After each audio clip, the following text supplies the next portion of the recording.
Boa tarde.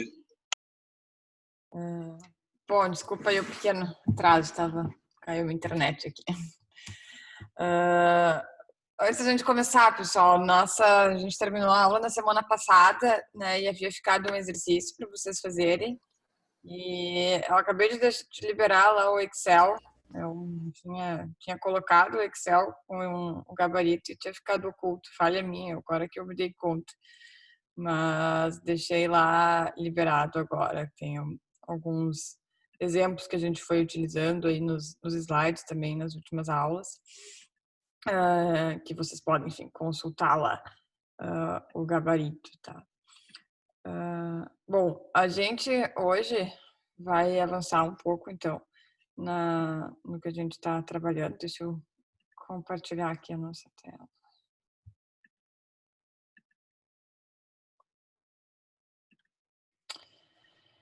Que é com a inclusão, né, do financiamento também dentro da nossa avaliação econômica, né? Então, a gente estava trabalhando aí nas últimas aulas com uma avaliação econômica completa, assim, né, a composição, enfim, do fluxo de caixa, cálculo de VPL, TIR, payback, antes, depois do imposto de renda.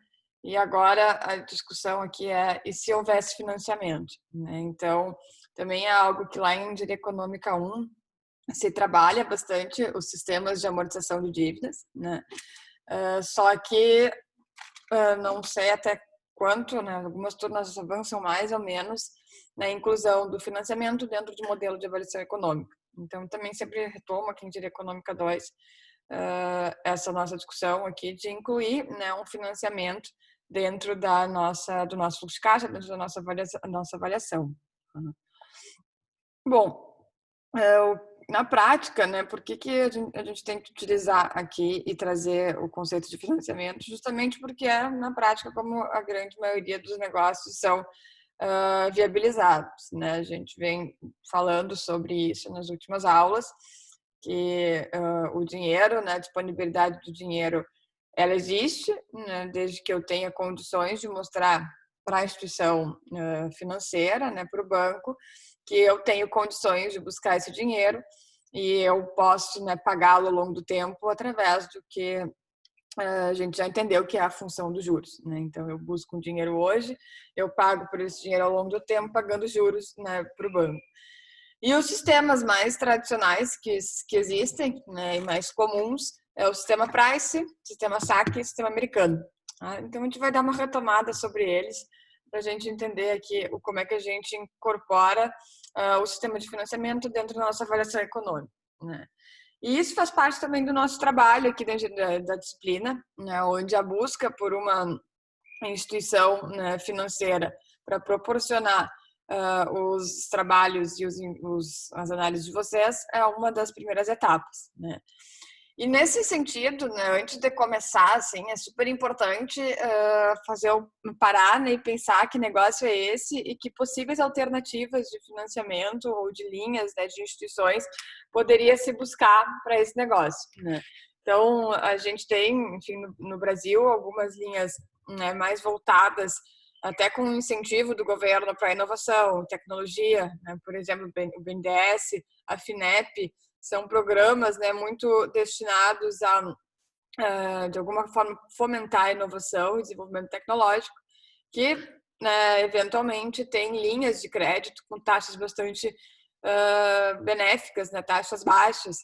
No atual momento, no Brasil, a gente tem, né, uma situação de taxas muito baixas, de uma forma geral, mesmo em bancos privados, públicos, com a baixa da Selic, né? Então, isso tem feito parte aí do dia a dia. A gente está falando sobre isso desde a primeira aula, né, sobre o quanto está oportuno a busca por capital em instituições financeiras, dada a baixa, né, taxa de juros, o que de alguma forma, né, incentiva que as empresas consigam estar investindo e reinvestindo, né, e contribui, né, com a economia como um todo, né.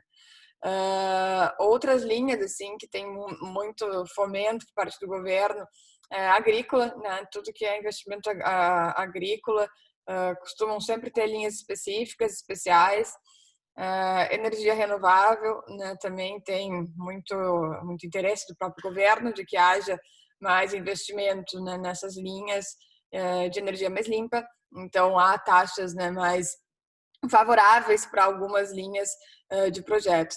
Então, antes de se começar, né, a buscando capital, a gente faz esse pensamento sobre que projeto é esse. Né? É um projeto inovador, é um projeto de base tecnológica, é um projeto que tem algum impacto no meio ambiente, tem impacto em educação, e a partir, né, dessa resposta, mais ou menos oportunidades vão se abrir. Né? Então, nesse primeiro momento, assim, buscar qual é o banco, qual é a instituição, qual é a linha, qual é o edital que vai se buscar, a gente faz essa reflexão sobre o tipo de investimento que a gente está falando. Claro que qualquer empresa também a gente pode estar buscando as linhas de banco privado, né, um investimento sem um impacto em inovação, de base tecnológica, um impacto ambiental, enfim, né, as linhas de crédito dos bancos privados vão ser sempre alternativas para que as empresas busquem capital, né, para exercer então seus projetos, seus investimentos. Então, né, se a empresa vai fazer essa opção, fazendo uma reflexão assim das aulas passadas, a gente estava estruturando o nosso fluxo de caixa, onde a gente tinha um investimento, a gente colocava aquele montante integral no zero, né, e saía fazendo nosso fluxo de caixa. É um pouco quase que, né, lúdico essa suposição de que o nosso investimento vai acontecer totalmente no instante zero. Não que não aconteça, né, mas são raras essas situações. O mais usual é vamos acordar uma forma, né, de eu pagar esse investimento, seja com um sistema de financiamento, seja, né, com um acordo entre as partes que vai ser pago ao longo do tempo.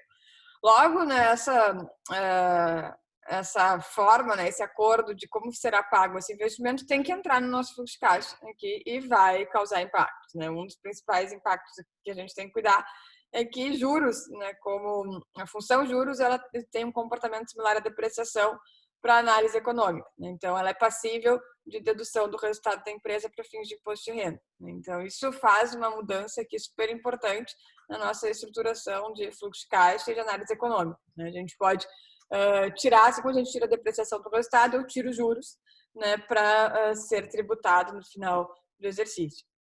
Bom, então retomando eles, né, Price, SAC, sistema americano, né, são os sistemas mais tradicionais, né, mais usuais.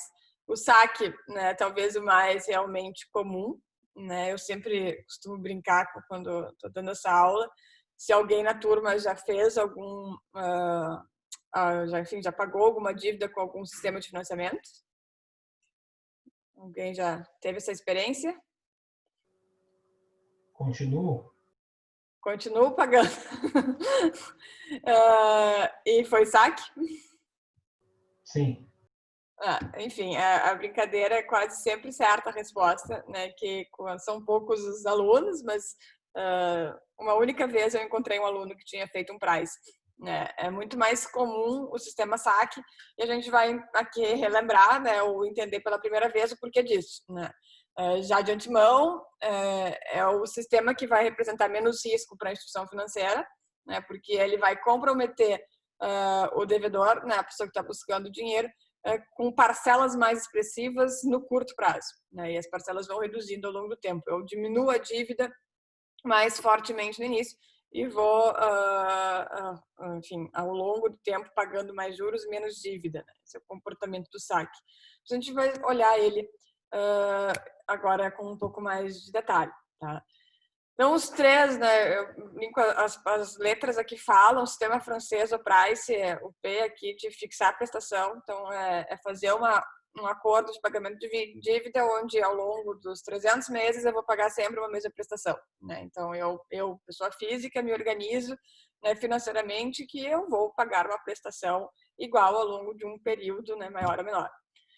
O sistema saque, o A puxa frente aqui no sentido de que tem a amortização constante. Né? Então, eu fixo a amortização da dívida e eu pago valores de prestações maiores no início e menores, né, ao longo do tempo. A cada mês, gradativamente, o Nicolas não vai me deixar mentir aqui, essa prestação vai reduzindo sutilmente, né, ao longo do tempo.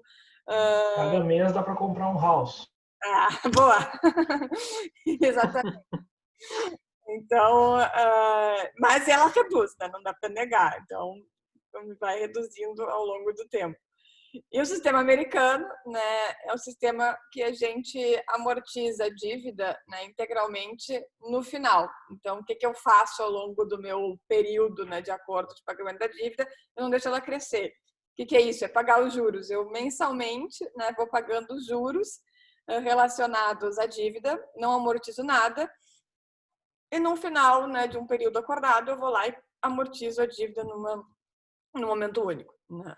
Claro que é o de maior risco para a instituição financeira. Tá?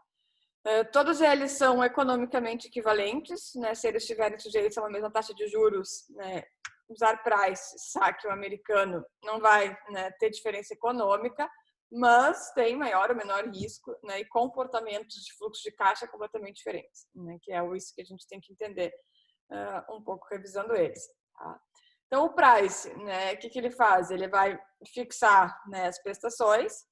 No momento que eu fixo a prestação, eu amortizo muito pouco no início, porque, pensem comigo, a gente no início tem uma dívida muito grande. Né? Quanto maior, os juros que a gente paga é sempre em relação à dívida que eu tenho. Né? Então, quanto maior a dívida, mais juros eu pago. Quando eu começo, né, a pagar, minha dívida é muito grande, logo pago muitos juros. A minha prestação está fixa. Né? Então, para eu pagar muitos juros, eu tenho que amortizar pouquinho, né? Que é o que o Vermelhinho está chamando aqui. Ao longo do tempo, a minha dívida, o tamanho da dívida vai reduzindo, os meus juros vão caindo e eu consigo amortizar mais a dívida. Né? Então, esse é o comportamento do price. Tá? O nome já diz, é uma prestação constante. Né? Como é que a gente encontra esse valor da prestação? Nada mais é do que uma relação entre uma série uniforme, né, e um valor presente, onde o nosso valor presente é a dívida feita no instante zero, aqui. O I é a taxa, né, a taxa de juros acordada, o N é o número de períodos e o U vai ser a nossa prestação. Né? Então, não tem mistério encontrar, né, a prestação. Digamos que vocês queiram comprar um imóvel, o imóvel é R$1 milhão, eu tenho uma dívida de 6% ao ano, eu vou pagar em 10 anos, e qual é o valor da minha prestação? Né? É só transformar tudo em mês, né? Não esquecer de transformar as taxas para mês, e encontrar, então, a prestação que será paga ao longo desses 10 anos e 120 meses. Sempre, né, a soma de amortização e juros de qualquer período vai ser igual, né? Então, isso nos permite aqui fazer uma relação. Eu consigo facilmente encontrar o valor da amortização de um período futuro em função de uma amortização que eu conheço hoje. Né? Essa é uma relação de valor presente e valor futuro aqui. Então, eu posso aplicar, né, qualquer uma das nossas equações conhecidas de matemática financeira, né? Ou seja, os juros, né, de um período vai ser o saldo devedor, ou a dívida do zero, né, vezes a taxa de juros. O saldo devedor, né, do período 1 vai ser o saldo devedor de zero menos a amortização de 1. A amortização de qualquer período futuro pode ser encontrada em função da amortização que eu conheço hoje. Né? Digamos que nesse nosso exemplo do imóvel, eu quero saber quanto vai ser, né? Eu comecei hoje a pagar o meu imóvel, qual vai ser o valor de amortização que eu estarei pagando no 25º mês. Né? Eu sei quanto que é hoje, né? Eu posso levar valor futuro, levo a 25 e vou saber o valor, né, da amortização no período 25. Tá? Então, só para a gente entender, né, a tabela aqui, tem um pequeno exemplo, mas o mais importante aqui para a gente agora é retomar a estruturação da tabela do financiamento. Né? Então, a gente tem aqui um financiamento de R$1.000, 4 meses, né, e a taxa de juros de 3% ao mês. Como é que ficaria, né, a nossa tabelinha? Quando for price, sempre o que a gente faz, a primeira coisa que a gente vai buscar é a prestação. Né? Então, dados que eu sei que é 3% ao mês, 1.000 de juros, 4 meses, eu vou aplicar a fórmula aqui, né? E vou encontrar a prestação de 269. Com essa informação, fica muito fácil a gente montar a nossa tabela. Né? Então, eu tenho um saldo devedor de 1.000 no zero, a minha prestação fixa em 269. Sabendo dessa informação, né, que a minha dívida em zero é 1.000, que eu tenho uma taxa de juros de 3%, eu consigo calcular os juros do período 1. Né? Eu vou multiplicar 3% em cima de 1.000, R$30. Bom, se eu tenho prestação, tenho juros, a amortização vai ser a diferença entre eles. Né? Então, prestação menos juros vai dar minha amortização. saldo devedor de 1.000 menos amortização de 1, né? Saldo devedor do período 1. Gira de novo a sequência. A prestação não mexe, está em 269, vou aplicar 3% em cima de 761, 22,80, vou tirar os 22,80 dos 269, 246, 761 menos 246, 514. Né? E assim a gente vai indo, sucessivamente. O comportamento, ó, juros caindo ao longo do tempo, amortização subindo ao longo do tempo.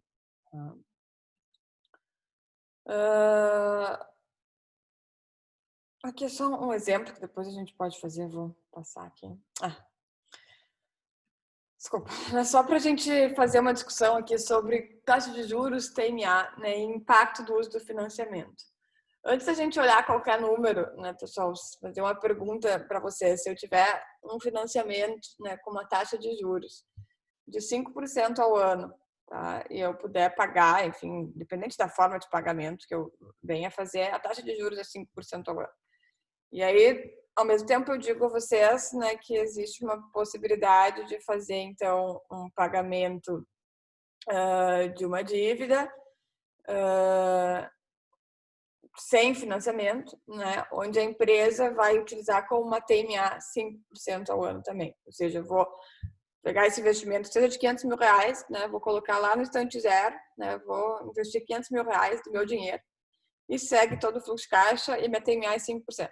Ou eu vou pegar esses 500 mil reais e vou pagar com um price, né, uma taxa de juros de 5% e vou considerar como TMA taxa de juros de 5%. Economicamente, pessoal, a gente vai chegar a resultados diferentes. O VPL dessas duas alternativas vai ser diferente ou vai ser igual?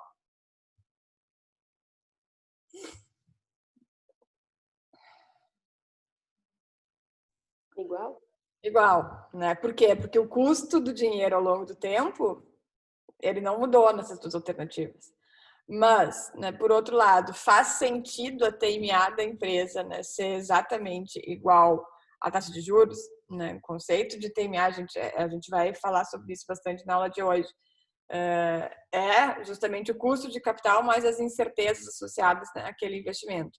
Então, fazer matematicamente, que como exercício, papel, a planilha aceita tudo, né? Mas conceitualmente, não faz sentido eu atribuir como uma taxa mínima de atratividade uma taxa de juros que seja equivalente à taxa de juros, né, que a instituição financeira está provocando em mim. Né? Quer dizer assim, olha, se eu pegar esse dinheiro com o banco hoje e com todo o trabalho que eu vou ter, com tudo que eu vou fazer, se eu retornar exatamente o custo desse dinheiro, eu estou feliz. Não faz muito sentido, né? Então, a gente não faz, né? A gente fica, aplica o dinheiro no mercado, né? E tem menos trabalho, menos estresse, né? Então, sempre se tem algo a mais, mas afinal tem um risco, tem um esforço, tem todo o business realmente envolvido, né, nesse processo decisório, tá?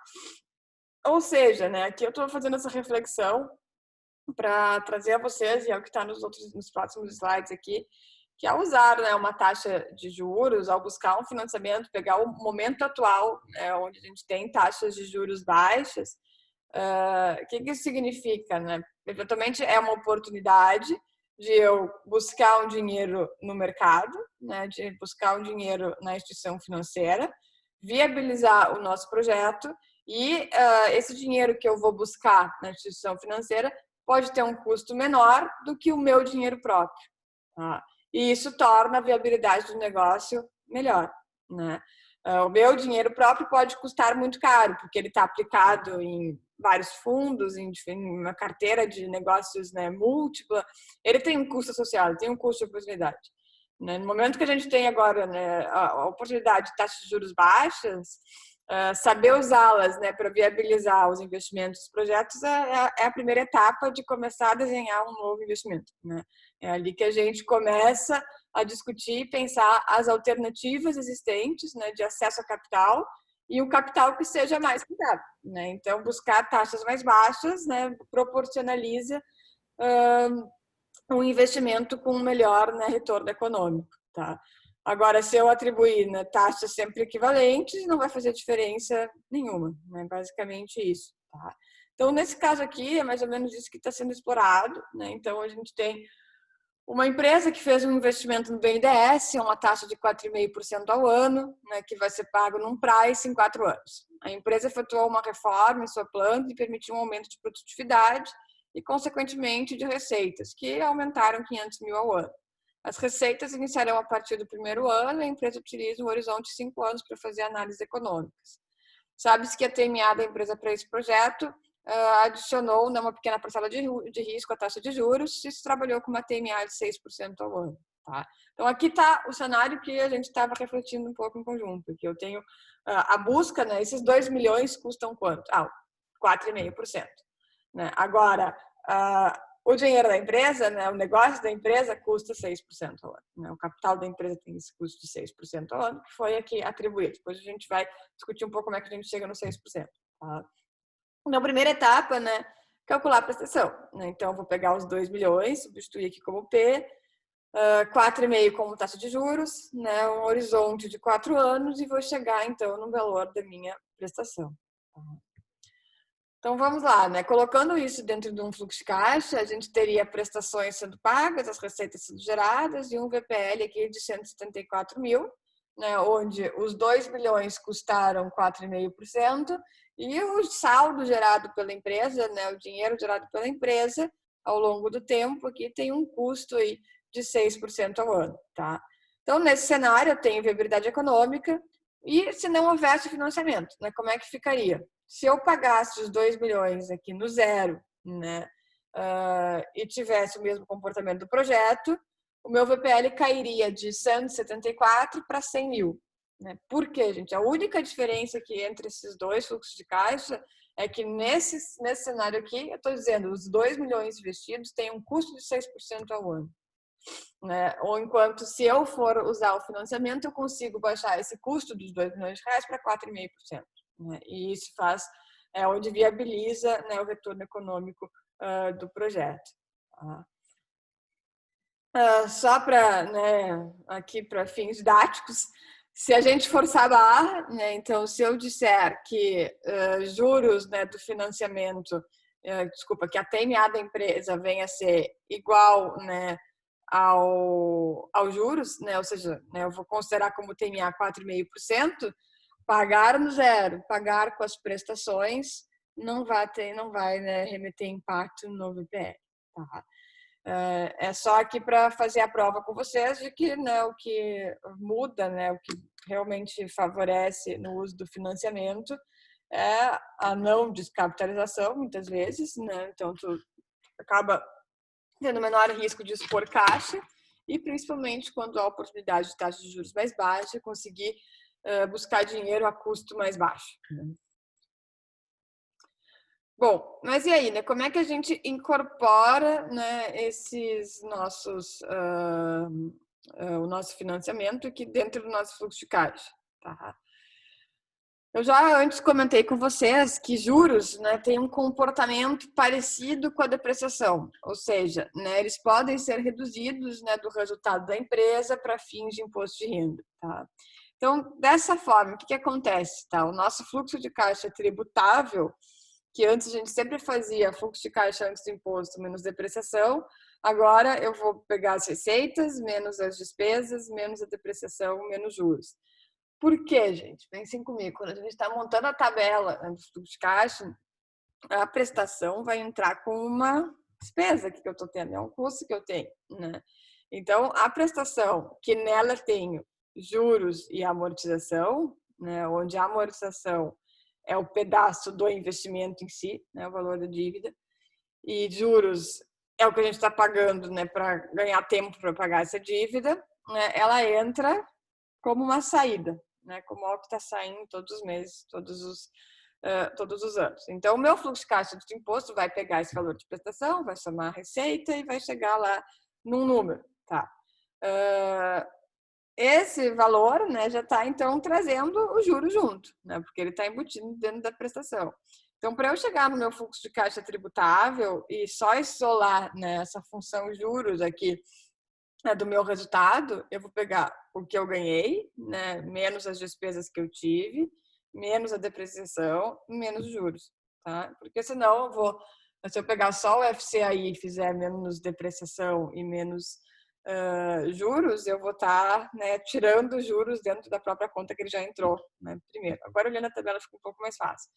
O fluxo de caixa antes do imposto fica igual, né, então receita menos despesa menos prestação, e o fluxo de caixa depois do imposto também. Vai ser o fluxo de caixa antes do imposto menos o imposto de renda. Ou seja, né, olhando isso na tabela, tá? Então, nesse caso aqui, a gente tem uma entrada de 200 mil para investimento, uma dívida sendo paga pelo saque, onde a gente tem prestações mais altas no início que vão reduzindo ao longo do tempo. Despesas, receitas, né? O fluxo de caixa antes do imposto quem é? Os 200 eu ganhei, menos 40 de despesa, menos 84 da prestação. A depreciação, né, entrou aqui, então o valor dividido pelo número de períodos. Os juros estão aqui. E o que muda? O fluxo de caixa tributável, né? Então, meu fluxo de caixa tributável será receitas, né, menos os 100 mil, né, da depreciação, menos 24 mil de juros, menos as despesas, né? Não entra aqui no fluxo de caixa tributável a prestação, tá, pessoal?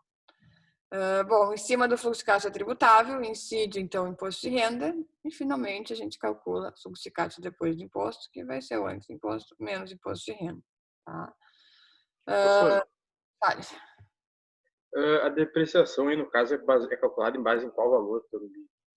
Do valor total, né? Que aqui, digamos, é 500 mil reais, né? Provavelmente desse bem aqui. Tá, o valor do financiamento que tá pagando. Isso, tá? Independente de como eu tô pagando, é o valor total. Entendi. E isso, se for price, se for saque, se for americano, tanto faz. Tá? A forma aqui de incorporar no fluxo de caixa é equivalente. Uhum. Então, para a gente dar uma exercitada, né, tem 2 exercícios aqui, eu vou fazer o 4 com vocês do polígrafo, depois eu deixo o gabarito 3 para vocês fazerem também, tá? Mas vamos fazer em conjunto aqui. Temos aqui, então, a compra de uma máquina, né, no valor de 500 mil, financiado pelo saque, em 6 prestações mensais, com taxa de juros de 3% ao mês.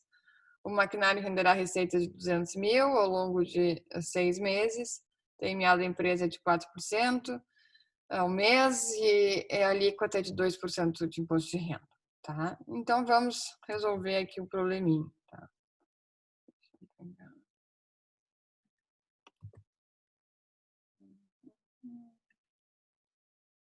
Professora, eu não ouvi quando tu falou, não sei se chegou a comentar do exercício que ficou da aula passada. Tu vai fazer ele ou como é que foi? A gente vai te mandar?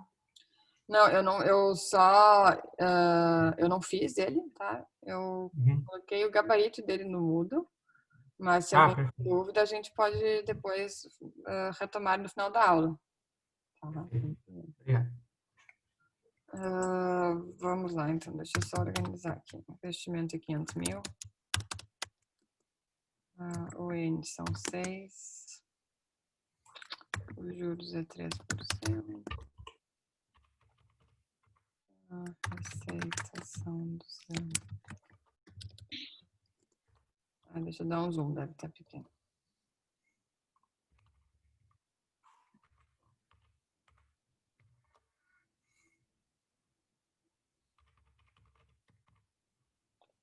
Tem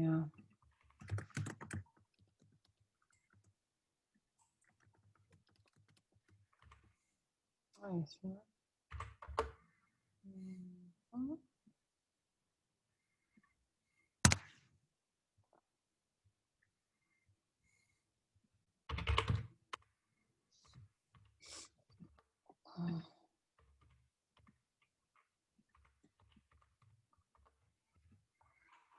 Bom, é um saque, né? Então, a primeira coisa que a gente vai fazer aqui é justamente montar o sisteminha do saque. Né? A senhora botou o investimento 2 vezes ali nos dados. Acho que a senhora trocou juros por investimento na terceira linha. Ah, sim. Obrigada. De nada. A amortização, os juros e a prestação. Então, nossa dívida começa em 500.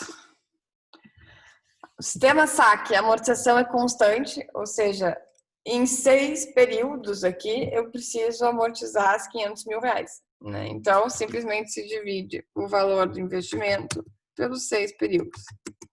Então, eu amortizo 83 mil por mês. Os juros vai ser o 500, né, mil no juros do 1, 500 mil vezes os 3%. A prestação, a soma, então, de juros mais amortização. Tá? Saldo devedor do período 1 vai ser o saldo devedor de 0 menos a amortização do período 1. Então, vamos de novo. Os juros agora no período 2 vai ser 3% em cima de 416 mil. A prestação vai ser a soma de amortização mais juros. E o saldo devedor de 2 é o saldo devedor de 1 menos a amortização de 2. Então, se eu arrastar isso aqui, no final a gente liquida a dívida, né? Essas são as nossas prestações e aqui está a função juros. Essas duas colunas a gente vai utilizar, né, no nosso fluxo de caixa. E como é que fica ele? Né? Vou montar então o nosso fluxo de caixa.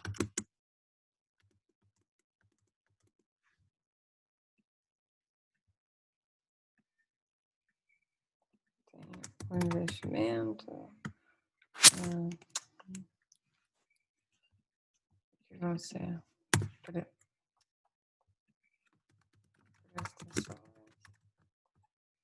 as receitas.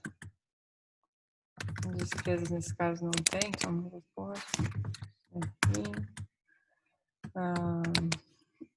Depreciação, juros, caixa tributável, IR, fluxo de caixa depois do imposto de renda. Então, né, só tirar um pouquinho. Vou pagar, né, o meu investimento como? Né? Aqui vai entrar, então, as nossas prestações. Então, vem elas aqui.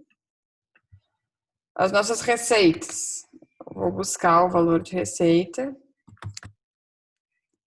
São fixas as receitas. 200 mil.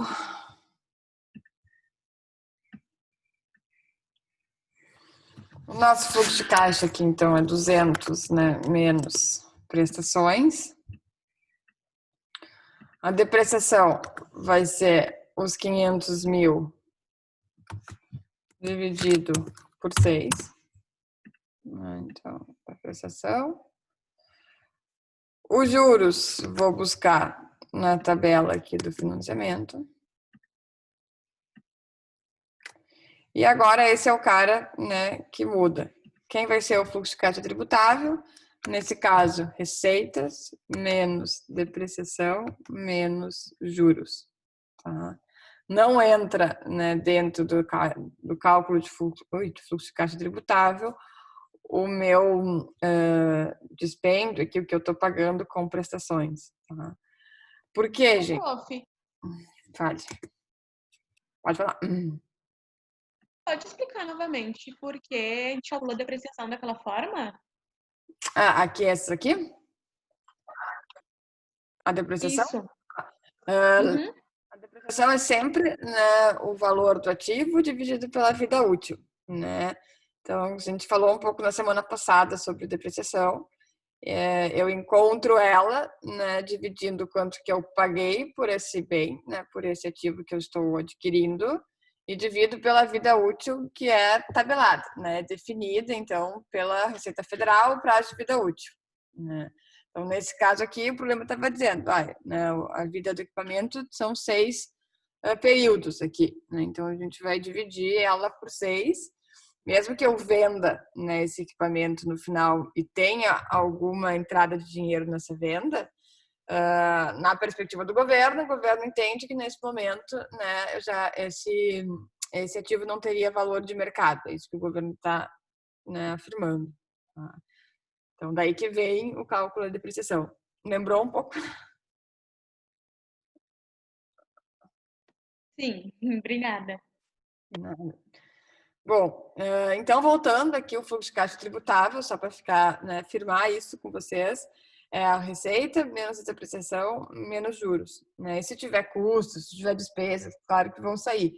O que não pode entrar dentro aqui do fluxo de caixa tributável é quanto que eu estou pagando, né, com as minhas prestações, porque a minha prestação, ela tem ali dentro, né, a amortização de um ativo que eu estou adquirindo, então é um investimento que eu estou fazendo, né, que tem valor, pode ter valor de mercado, de revenda, né, e é um bem, né, que eu tenho, né, não entra dentro do meu fluxo de caixa tributável, né, que tem a ver com o que eu estou recebendo, né, e o que eu estou pagando para colocar o meu negócio em operação, tá? Bom, então o imposto de renda agora sim vai incidir então sobre. Pode falar. Desculpa, eu perdi a parte do FCAI ali. Como é que tu chegou naquele valor? É a receita menos a prestação, nesse caso. Ah, tá, beleza. É que pra mim tinha dado um valor diferente. Deve ter pego no lugar errado. O fluxo de caixa tributável, desculpa, o imposto de renda agora então vai ser o fluxo de caixa tributável vezes a taxa de imposto de renda.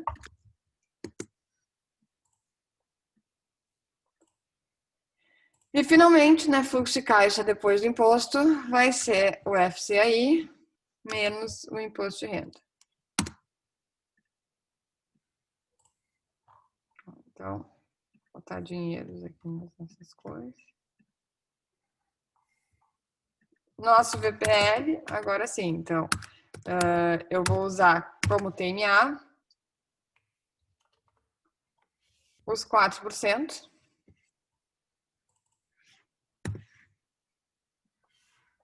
E tá aqui o nosso resultado. Tá? Então, tem viabilidade econômica, né? Tem um VPL aqui de 550 mil, né? Utilizando o financiamento. Pessoal, sem fazer cálculo, né? Só olhando os dados. Se eu não... A TMA, né, é de 4%, juros é de 3%. Se eu não utilizasse o financiamento, né, o meu VPL seria maior ou menor do que os 550 mil?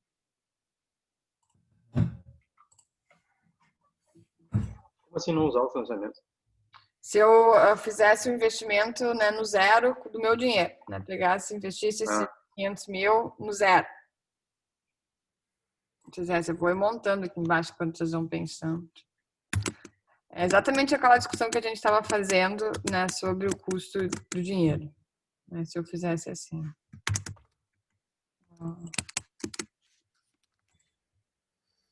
Seria menor? Seria menor, né? Por quê? Porque o custo dos 500 mil, o meu dinheiro custa 4%. Né? Eu estou buscando esse dinheiro no banco com um custo de 3%. Se eu baixo o custo do dinheiro, obviamente eu melhoro o meu resultado. Tá? Mas vamos fazer a prova aqui. Receitas.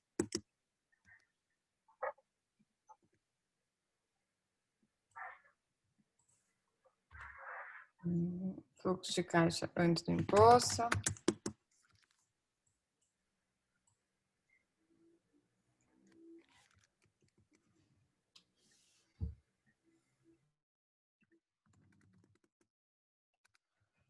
Uau.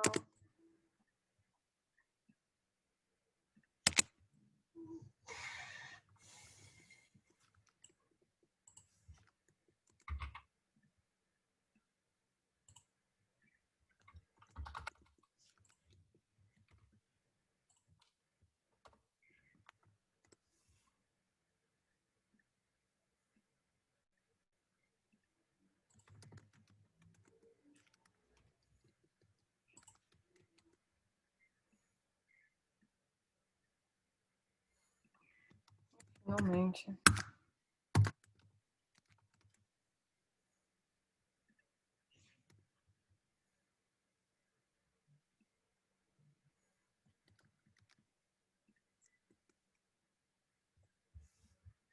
Aqui ele, né? 536 mil. Né? É o impacto que tem, né, ao não usar, né, o meu financiamento e assumir que o custo, né, dos 500 mil são, né, 4%. Tá? Se a gente mexer na taxa de juros aqui,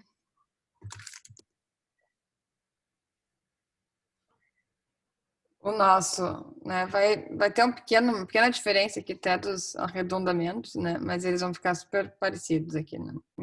Não dá, enfim, R$ 500 de diferença no VPL se eu fizer a taxa de juros do financiamento, né, ser equivalente ali à TMA da empresa, tá? Vou voltar aqui. Pergunta, gente, isso aqui. Nossa grande discussão aqui é custo de capital, né? É o impacto do custo de capital dentro das análises econômicas, né? Então, A única coisa que não ficou muito claro para mim, assim, que eu não entendi é essa interpretação da TMA como custo do meu dinheiro, porque, tipo, o juros seria tipo, é um custo, mas é um custo que não vai para mim, né? E a TMA seria um custo que viria positivo para mim, né? Por isso que eu não entendi ainda. bom, a gente vai entrar agora a próxima parte da aula, que é sobre a TMA, tá? Então, acho que vai ficar um pouco mais claro. Vou te sugerir que a gente entre aqui na aula de TMA, né? E depois volte a tua pergunta. Pode ser? Pode ser. Tá. Professor, eu não sei se tem muito a ver, mas se uma empresa tem ação própria na tesouraria dela, qual seria o custo de capital se ela vender 5%, por exemplo? Depende de quanto que vale o capital. Sim, sim. Então, é justamente essa análise que tem que ser feita, né? Qual é hoje o retorno sobre o patrimônio investido que essa empresa gera, né? É daí que vem essa informação do custo de capital, né? Sim. A gente já vai ver aqui como é que calcula, tá? Então, pessoal, deixa eu só salvar isso aqui.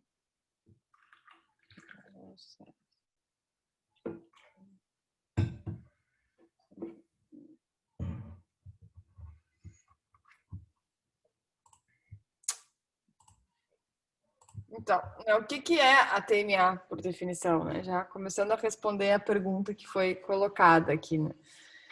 Refere diretamente, então, aos riscos que o investidor, né, irá correr ao optar por determinado investimento e, consequentemente, ao retorno que o mesmo irá esperar por tal ação. Então, esse é o conceito máximo de TMA, taxa mínima de atratividade. Tá? Ela pode ser definida como a taxa de desconto resultante de uma política definida pelos gerentes da empresa.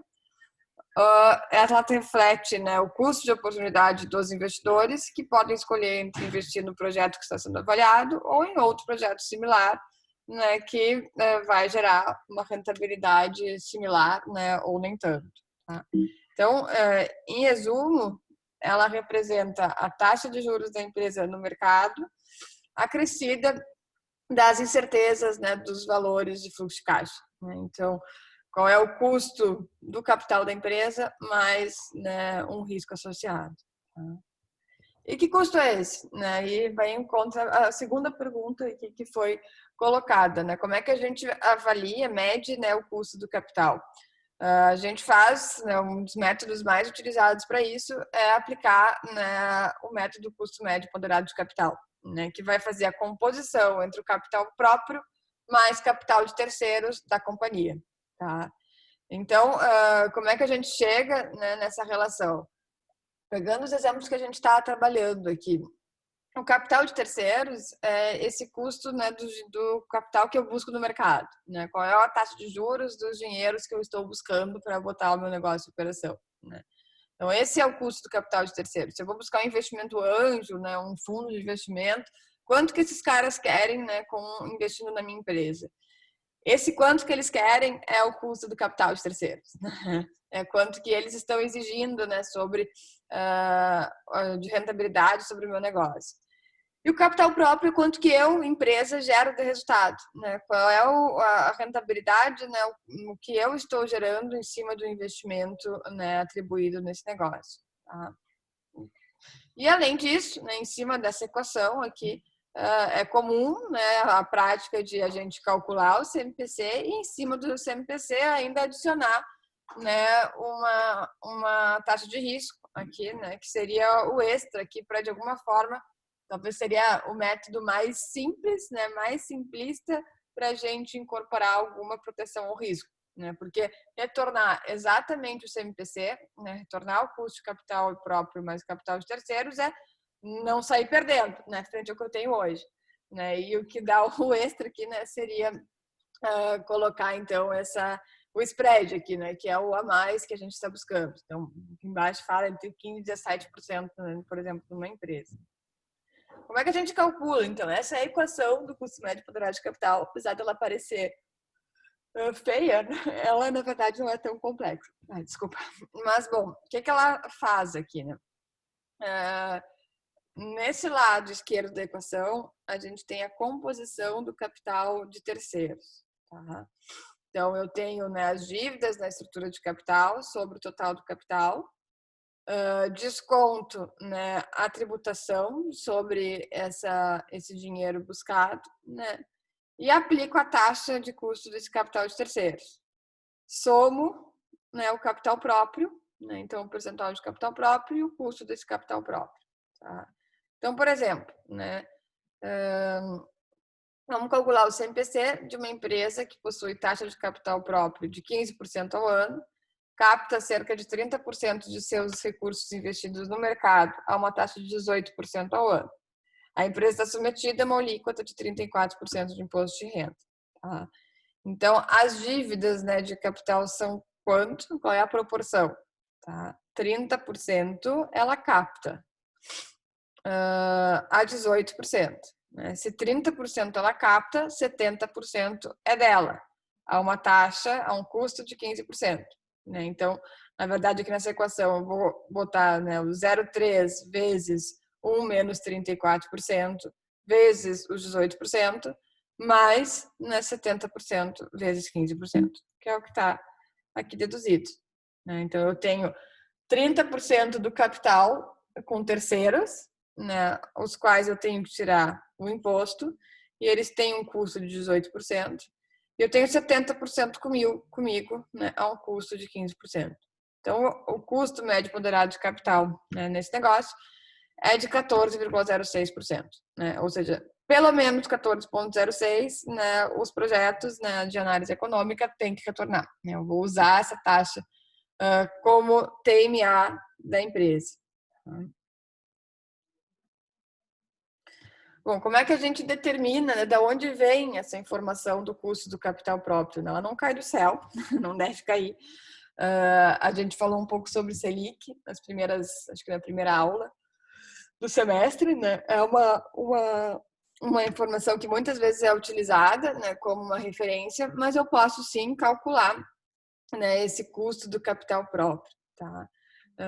Entre os vários indicadores contábeis, né, que a gente aplica ao avaliar, né, contabilmente uma empresa, e a gente vai falar um pouco sobre isso no final do semestre, avaliações contábeis, demonstrativos contábeis das empresas. Um deles é o indicador de rentabilidade do patrimônio líquido, né, ou RPL ou ROI, né, falado dessas duas formas, e que seria, né, a referência para a gente calcular aqui esse custo do capital próprio. Né? Então, ele é dado então pela razão entre o lucro líquido observado no período, que vai estar no demonstrativo de resultado, dividido pela média do patrimônio líquido que aquela empresa tem, né? Que vai estar dentro do balanço, onde a gente tem ativo, passivo e patrimônio líquido. Né? Então, é o total do patrimônio líquido, né, que a gente tem naquele negócio investido.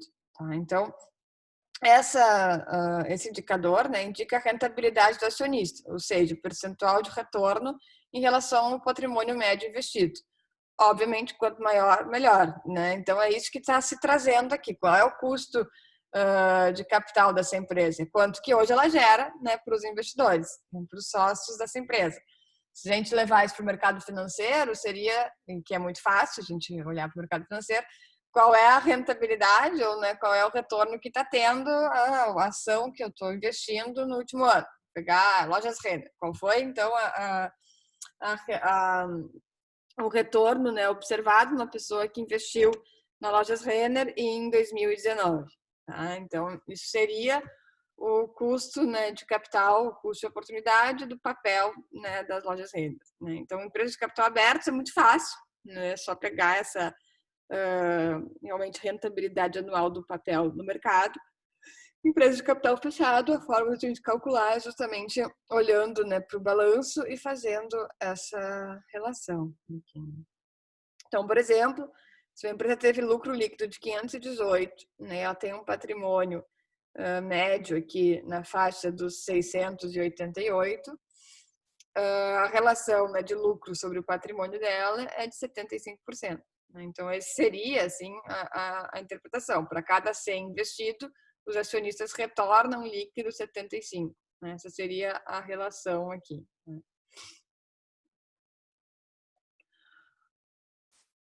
Bom, pessoal, dado isso, né, agora a gente começa a avançar para os outros métodos de avaliação econômica. Né? Mas antes, né, é super importante estar muito claro nessa relação aqui de taxas, né, de custos, custo de oportunidade e taxas, né, de financiamento e de juros. Né? Quem fez a pergunta antes, agora ficou mais claro antes da gente sair dessa. Sim, sim. Sim. E em relação ao exercício que a gente tinha perguntado da semana passada, vocês conseguiram fazer? Ficaram com dúvidas sobre ele? A gente pode abrir ele aqui, senão eu vou começar os novos métodos aqui. Eu fiz, mas eu queria confirmar só o resultado, se está certo ou não. Eu só não consegui fazer a parte do payback, senhor. Não me lembro. Então vamos olhar ali. O gabarito é aquele Excel exercício 2? Aula 2? Deixa eu conferir aqui, vamos lá.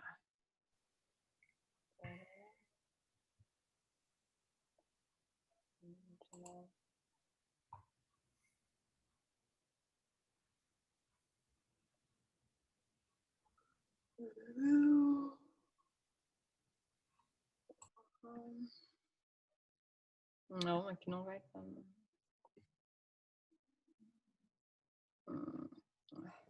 Muitas coisas abertas.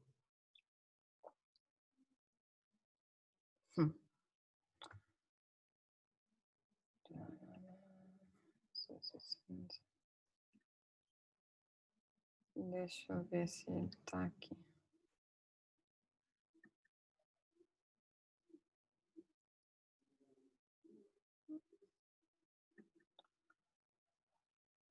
É isso.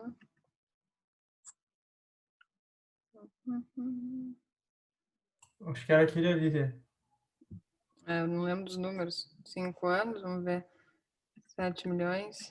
Isso, 5 mil vezes 1.500. Tá, então vamos lá, vamos olhar para eles. Eu tô me atrapalhando aqui. Tá. Então, só para a gente, até para eu lembrar direito do problema, vou só passar aqui pelo que estava trazendo o problema, tá? Então, é uma empresa construindo um novo pavilhão, possui um terreno ao lado de sua planta, investimento concentra a realização da obra. Então, temos 5 mil metros quadrados, custo de construção do metro quadrado de R$ 1.500, o custo se distribui de forma uniforme ao longo dos anos 1 e 2. No instante zero, a empresa terá que investir e pagar um novo maquinário, que equivale a R$80 mil, deprecia-se em 5 anos. No novo pavilhão, a empresa aumentará sua capacidade de produção e, consequentemente, suas receitas. Hoje ela fatura 8,5 milhões e, enfim, o aumento vai permitir um aumento aqui de faturamento de 40%. A partir do momento que a obra terminar, iniciará a produção no terceiro ano de projeto. Então, nos primeiros anos não tem receita. A empresa está submetida a uma alíquota de 20% de imposto de renda, trabalha com uma TMA de 10% ao ano, e aí pede, então, aqui as nossas análises. Tá, vamos olhar ele aqui, então. Bom, detalhes, né, do nosso problema aqui. Primeiro deles, o custo da obra, né? Da onde vem 7,5 milhões? São 5 mil metros quadrados a R$ 1.500 cada metro quadrado. A máquina, R$80 mil, né? Que seria um investimento além da obra. Esse é o detalhe principal, né? Os 3,4 milhões de receita. A empresa hoje fatura 8,5 milhões, sendo que tem a ver, né? Se ela fizer esse projeto, ela vai aumentar aqui em 40%. Né? Então, é receita relacionada ao projeto apenas R$3,4 mil. Tá? Esse que é o ponto, muita gente coloca como receita do projeto isso aqui. que ela faz, mais do que ela está aumentando, né? E não, né, não é isso que é a receita do projeto, tá? Então, se alguém, né, por acaso se perdeu aqui, isso é um ponto de atenção importante. Bom, então, aqui, os 80 mil, né, da máquina, os custos aqui divididos por 2, né, a gente só está dividindo 7 milhões e meio por 2, as receitas constantes aqui no período 3, 4 e 5, né. O fluxo de caixa, então, fica como? Super importante, aqui não ganho nada, né, então eu tenho investimento de 80 mil reais no zero, 3 milhões 750, 3 milhões 750 aqui nos 2 primeiros anos, que eu só estou pagando, né? Receitas, então, de 3 milhões e 400, que se estendem até o 5º ano. A depreciação é dada só em função, né, dos 80 mil, tá? Então, antes alguém perguntou, eu tenho um equipamento de 80 mil reais com uma vida útil de 5 anos. Então, minha depreciação vai ser de 16 mil reais ao ano. Tá? O fluxo de caixa tributável, então, o antes do imposto, descontar a depreciação. E aí, super importante, pessoal, aqui a gente tem o caso, né, em que isso acontece, tá? No ano 1 e 2, todo mundo vai concordar comigo aqui que a gente não tem resultado, né? A gente tá só pagando conta, literalmente, né? Tá pagando aí 3 milhões 766 mil, né? Não tem nenhuma receita. Até o nome, né, imposto de renda, atrapalha nesse sentido. Se não tive renda, não pago, né? Estou só realmente pagando conta, não tem nenhum resultado positivo. E por que aqui a gente está colocando? Né? Por que ele entra? Lembra que aqui o nosso foco é fazer avaliação econômica de projeto, né? Isso é um projeto dentro de uma empresa, dentro de uma companhia, e nesse momento esse projeto de alguma forma está onerando essa empresa, né? Está fazendo com que o resultado dessa empresa venha a ser menor, porque ela está tendo, né, elevados custos com o desenvolvimento desse projeto, tá? Então a gente mantém da mesma forma, né? A gente assume que nesse momento essa empresa está gerando aqui uma redução de resultado, né? Se eu for pensar a empresa como um todo. E o que eu estou fazendo aqui? Né? O meu fluxo de caixa tributável, eu estou descontando esse valor de depreciação, né? Está incidindo a alíquota de imposto de renda em cima do fluxo de caixa tributável. E o FCDI aqui está fazendo o quê? Menos 3 milhões 750, menos 753. Ou seja, quase como se o governo, né, tivesse depositando, né, para mim 753 mil reais. É claro que isso nunca vai acontecer, né, na prática, mas para fins de avaliação econômica é assim que a gente faz, né, considerando que nesse primeiro momento essa empresa sim está sendo, né, de alguma forma, o resultado dela está sendo afetado pelo comportamento desse projeto, que lá no futuro também vai fazendo com que essa empresa tenha um resultado maior. Tá? Então, em resumo, né, encontrando aqui um resultado negativo nos primeiros anos, o que é bem comum num projeto, né, se é uma situação de avaliação econômica de projeto, não se muda, né, faz da mesma forma, né, segue aqui o cálculo de imposto como se tivesse um resultado positivo, né? E o efeito é esse. Alguém até me escreveu um e-mail, acho que na semana, perguntando sobre isso. É quase como se o governo estivesse depositando o valor da depreciação. Tá? Bom, nos demais anos isso não acontece, né? Então eu tenho um fluxo de caixa de 13.400, desconto da depreciação, incide o imposto e o meu fluxo de caixa depois do imposto vai ficar, né, FCI menos imposto de renda. Tá? Então, o VPL aqui desse projeto vai ser, né, o cálculo aqui de VPL com 10% de TMA, 315 mil. Tá? Alguém perguntou sobre o payback, né? Como é que a gente resolve o payback um problema como esse? Tá? O payback a gente conceitualmente vai fazendo o quê, né? Eu costumo dizer que a gente resolve o cálculo de VPL por partes. É como se a gente pegasse a nossa calculadora e eu gosto muito de fazer isso na sala de aula na mão, mas a gente vai resolvendo aqui pedacinho por pedacinho, né? Ou seja, tá, no ano zero, né? Como que aconteceu no ano zero? Vamos fazer uma simulação aqui de como a gente geralmente faz. No ano 0, eu acabei, né, com 80 mil. Foi o que eu estou devendo. Né? Eu estou devendo 80 mil reais. Tá? No final do ano 1, o que aconteceu? Se for resolver a equação do VPL por partes, eu tenho menos 80 mil, mais esse cara aqui, dividido por 1 mais a TMA, elevado na 1. Acabei o primeiro ano devendo menos 2 milhões e 800. O que aconteceu no final do ano 2? Eu, né, tenho esse cara, tenho esse, mais 2 menos 2 milhões sobre 1 mais a TMA elevado ao cubo.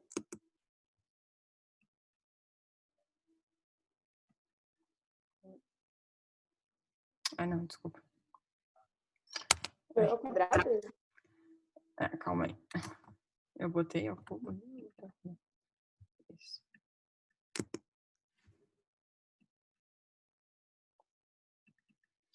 Tá, é esse aqui.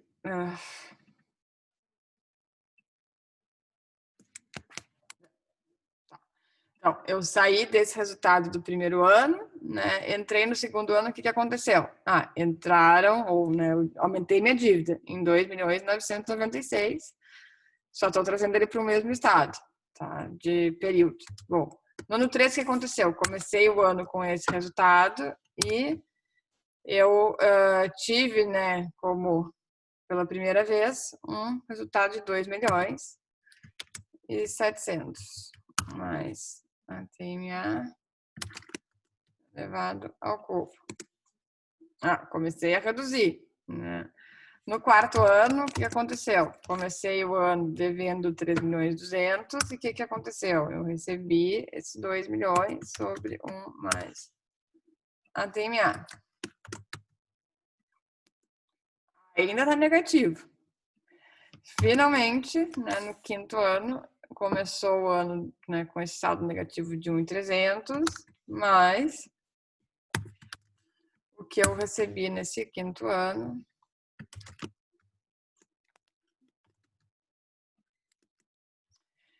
finalmente aqui, né, ficou verdinho, né? Então, se a gente fosse traçar isso aqui num gráfico,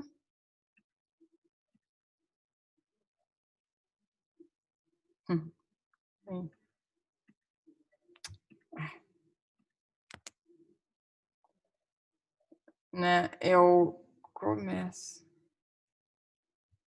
Deixa eu só fazer uma coisa para ficar melhor.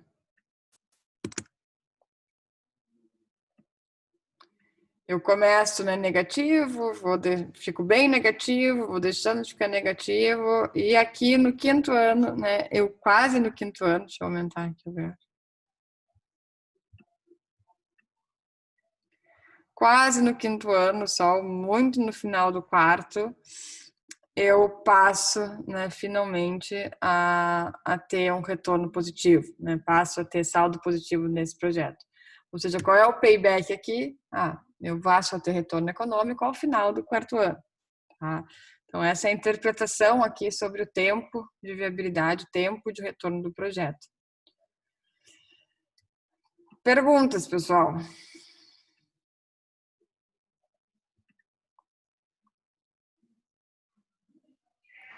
Ali no exercício chegou um número bem, bem exato, de 4,96.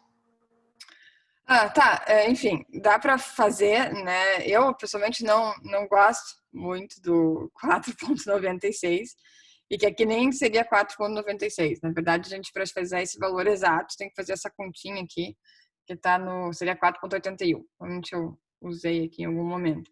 Mas a gente pega, então, o primeiro saldo positivo, né? Então, no último ano tem esse 315 e divide, né, pela soma aqui dos dois. Então, em que momento, né, que é o ponto realmente que essa a reta que cruza o eixo zero, né? Seria que daria 4,81. Mas, assim, 4,81 anos, né? O que isso diz para o gestor? Nada, né, pessoal? É realmente uma perfumaria aqui, né, de usar o número exatamente, né, de chegar nele, mas a interpretação principal, assim, do payback que se usa é em que ano, né? É do terceiro para o quarto, do quarto para o quinto, do quinto para o sexto, no final do quarto ano, né? Até porque voltando à função da análise econômica, a gente sempre está fazendo análise econômica antes, né, antes de fazer um projeto, né? E claro que isso aqui que a gente está vendo são estimativas, não necessariamente vai se concretizar, né? Então, mais nesse sentido. Deixa eu até tirar isso aqui.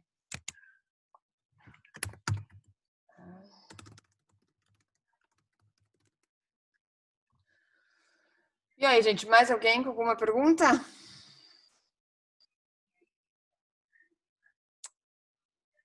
Professor, posso só ver o VPL da primeira etapa ali, que o meu deu diferente, não sei por quê. O segundo deu igual, mas o primeiro não. Botou os 80 mil ali, viu? Os 80 tem que ser É fora. 20%. É 20%, eu botei 10.